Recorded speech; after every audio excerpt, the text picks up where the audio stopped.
Des membres présumés de l'État islamique, un groupe armé terroriste, ont été retrouvés, ont été arrêtés à Koumassi, une commune d'Abidjan. Le terreau guette toujours le pays d'Houphouët-Boigny. Ce même Houphouët-Boigny qui nous a mis dans les problèmes avec un choix bizarre d'un premier ministre, Dramane Ouattara. Et aujourd'hui, voici. Depuis sa mort, le pays ne s'est pas vraiment retrouvé jusqu'à aujourd'hui. Alors, le groupe État islamique, des individus de ce groupe ont été arrêtés à Koumassi. Et vous savez, cette organisation est répandue un peu partout. Selon les enquêtes, en collaboration avec les services de renseignement américains présents sur place, c'est-à-dire à Abidjan, ce sont les mêmes groupes qui ont été retrouvés et à Madagascar, et en Afrique du Sud, et dans plusieurs autres pays. Ces personnes étaient dispatchées un peu partout dans le but de pouvoir aller attaquer les JO de 2024, là, les Jeux Olympiques 2024. Voilà. C'était pour cela, d'après les renseignements américains, en collaboration avec les renseignements ivoiriens et français, voilà, ces gens-là étaient là pour aller attaquer les JO. Alors, en ce qui me concerne, moi, je vous informe concernant la Côte d'Ivoire. Vous voyez que le combat, et je le dis tous les jours, je ne cesse jamais de le dire aux partisans de Alassane Dramane Ouattara.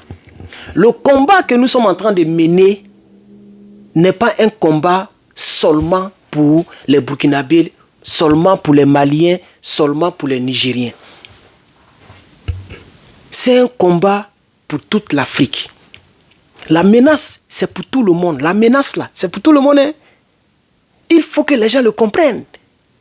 La menace terroriste, là, c'est pour tout le monde, c'est pour tous les pays africains. Ce n'est pas seulement pour les Burkinabés et pour les Maliens et pour les Nigériens.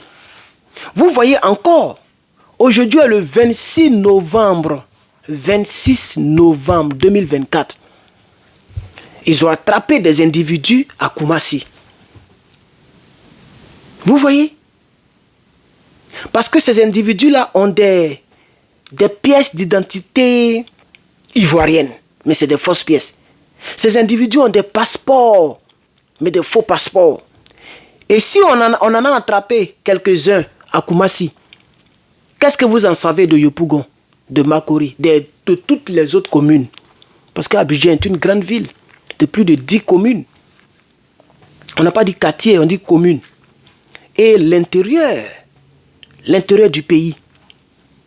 Donc sans le savoir, il y a des terreaux sur le sol ivoirien. C'est ce que ça veut dire, parce que ce n'est pas la première fois que la Côte d'Ivoire a eu affaire aux terreaux. Au nord, d'autres fuient dans les broussailles, d'autres, on a fait des vidéos là-dessus. Aujourd'hui encore, on est en train de faire une vidéo encore. Vous voyez? Donc, le combat que nous menons dans l'AES, ce n'est pas un combat seulement pour l'AES. C'est un combat pour toute l'Afrique. Parce que les terreaux menacent nos pays depuis très longtemps. Et selon ce que les gouvernants de ces pays, de l'AES ont dit, les terreaux sont financés, nourris, blanchis par Toubabou. Oui, notamment par l'ancien colonisateur.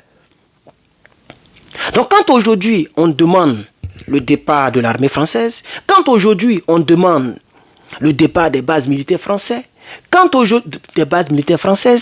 aujourd'hui on demande à être équipé militairement, c'est à cause de tout ça. Parce que selon les renseignements des pays, je veux dire, les renseignements américains et ivoiriens, etc., ce sont des personnes qui ont été dispatchées dans le but d'aller attaquer le JO. Vous voyez? Donc peut-être que ces gens voulaient faire cela pour pouvoir faire payer à la France son soutien. Pour son soutien, je ne sais pas, pour Gaza ou d'autres choses. Donc tant que cette France politique est présente sur nos territoires par ses bases militaires, par sa politique de domination, etc., nos pays sont toujours menacés. Nos pays sont menacés. Parce qu'à chaque fois que la France politique, on ne parle pas des Français. Moi, je m'en fous des Français. Je ne les connais pas. Je parle des politiques français. La France politique. À chaque fois que cette France politique plie ses bagages et quitte un pays africain, il y a le terrorisme qui devient plus dense. On a vu ça au Mali, on a vu ça au Niger, on a vu ça au Burkina. Et lorsque vous allez voir que peut-être le Sénégal, la Côte d'Ivoire, un autre pays va vouloir avoir son indépendance réelle, l'indépendance politique, l'indépendance militaire, l'indépendance quoi encore?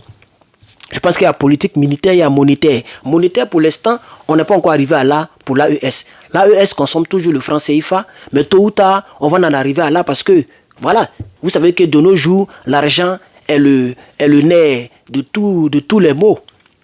L'argent est donc au centre de tout. C'est ça, c'est malheureux, mais c'est comme ça. Donc, on est obligé de créer notre propre monnaie. Et ça va venir. Ça prend le temps parce que ce n'est pas un petit projet. Et vous savez, quelqu'un a dit, le pouvoir se trouve au bout du fusil. Donc, il fallait d'abord se débarrasser de toutes ces bases-là. Ce qui est une chose faite.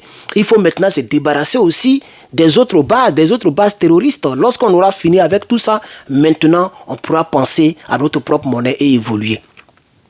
Donc, chers camarades, chers frères, chers amis dans le combat, on va aller rapidement dans les détails avec votre permission. Un réseau présumé lié à l'État islamique démantelé grâce à une vaste opération conjointe entre les services secrets américains et les forces de sécurité ivoiriennes. 6 individus originaires d'autres d'Irak et d'autres de la Syrie ont été arrêtés à Abidjan ce jour. Dans le quartier de Koumassi, de sources sécuritaires ou selon les sources sécuritaires, ce réseau aurait envisagé de cibler les Jeux olympiques de Paris 2024. Les suspects, localisés grâce à des renseignements américains, avaient trouvé refuge dans un appartement discret à Makori. Les choses en location, là, comment on appelle ça même? Les résidences meublées, là. C'est là-bas, ils étaient cachés là-bas, ils sont 6. Lors de la perquisition de cette résidence, les forces de l'ordre ont saisi plusieurs faux documents de voyage ainsi que de nombreuses cartes SIM. Côte d'Ivoire où les cartes SIM sont identifiées là, eux ils ont des cartes SIM non identifiées. Beaucoup comme ça, pour pouvoir appeler.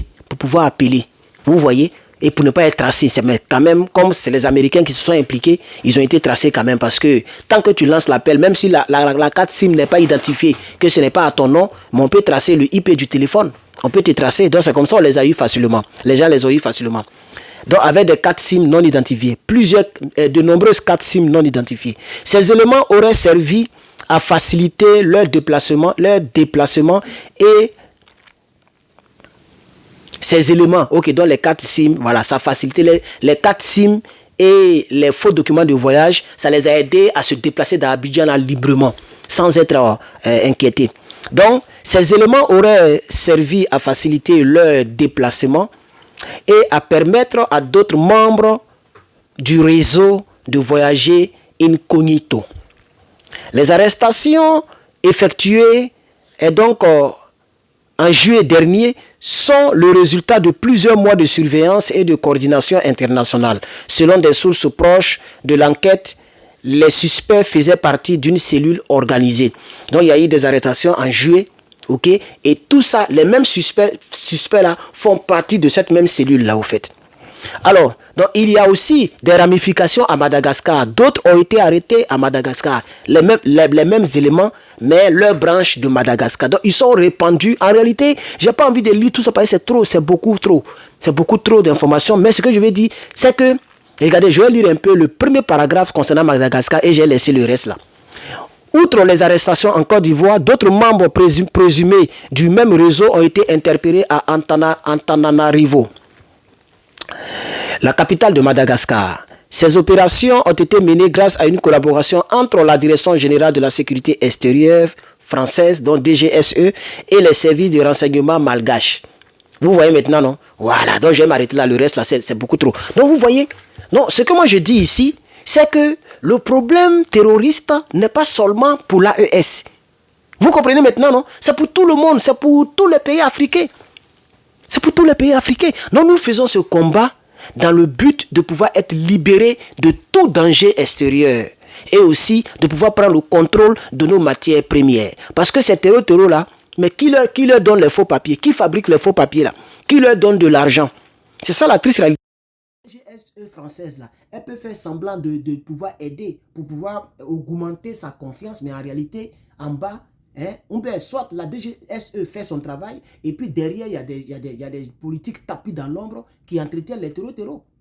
Vous comprenez? Donc, la seule solution pour notre pays, pour notre continent, l'Afrique, la seule solution, c'est d'avoir nos propres moyens de défense. C'est de ne pas compter sur les puissances étrangères. C'est de prendre nos propres responsabilités au plan politique, au plan militaire, au plan économique.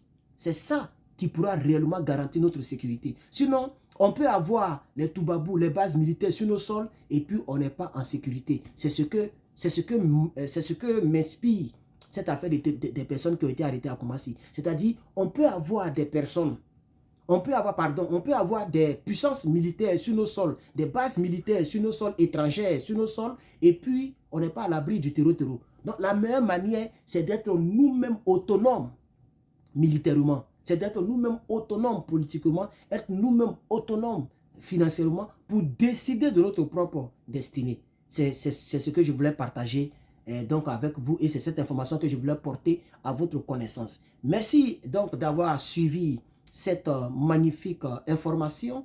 C'était Herman le Patriote, l'infonalyste. N'oubliez surtout pas d'activer la cloche des notifications. N'oubliez pas de commander aussi vos t-shirts. C'est celui que j'ai porté. Voilà, vos t-shirts. N'oubliez pas de commander vos t-shirts. Il est disponible sur le site. Le lien du site, soit il est en haut, soit il est en bas. Ça dépend du réseau social. Ou bien envoie-moi un message privé. Je t'envoie directement le site. Merci beaucoup à tous. Et pour tous ceux qui sont en France, quand vous commandez, sachez que vous allez payer les impôts en France là-bas. Voilà. Vous allez payer les impôts en France là-bas. Mais moi, je mets un prix minime pour ne pas qu'on vous coupe assez. Voilà. C'est-à-dire, si tu as acheté 2 t-shirts, au lieu de mettre le prix normal, je vais mettre un prix minime. Comme ça, si tu as trop payé, c'est 10 euros, 5 euros. Ça va dépendre. OK? Donc, sachez-le, c'est pourquoi sur le site, vous voyez qu'on ne vous coupe pas les taxes. Parce qu'il y a une dame qui m'a contacté. Ah, je dois payer 10 euros. Et dit, mais oui, c'est comme ça. Vous devez payer parce que vous n'avez pas payé les taxes aux États-Unis. Vous devez les payer en France. Voilà, puisque le pays, la France est tombée. La France est tombée, donc elle cherche l'argent partout. Vous voyez? Voilà, donc, sachez-le pour ceux qui sont en France. Ceux qui sont ici, il n'y a pas à faire des taxes encore à payer. Dès que vous commandez sur le site, vous-même, vous voyez qu'on vous coupe 2 $. Ça dépend de ce que vous avez commandé. Donc, vous n'avez pas de taxes à payer encore. Voilà. Merci beaucoup, chers parents et amis. Que Dieu nous bénisse.